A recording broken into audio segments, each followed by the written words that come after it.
伫咧家己铺子有一间100多年的三合院，本地是强迫放纳，加在这做土水的厝主呢是唔甘做厝囥咧远，一个人开20年的时间，偷偷整修，即马变做是铺子在地一间真有特色的建筑物啊。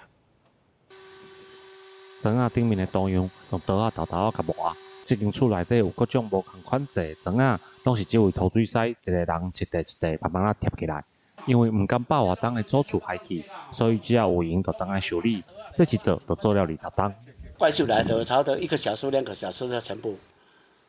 全部都变成平地呀！后日一定生草的啊，对吧？我即马我个想是讲，无我若个起起来，我起起来，才就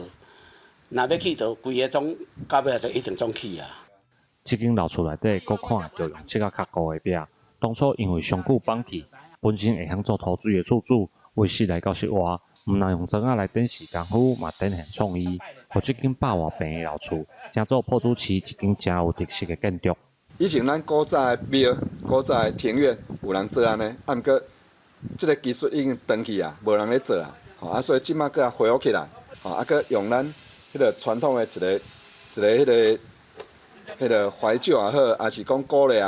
好，会当教育咱的后代，咱后代来遮看。室内室外的壁拢用砖仔做出无同的花草，听到外口的窗花，每一道拢无同款，甚至佫用砖仔来做刀夹。厝主开20天的时间，偷偷啊修整老厝，佫用创新的做法，互贴砖仔起厝的工艺展现无同的美感。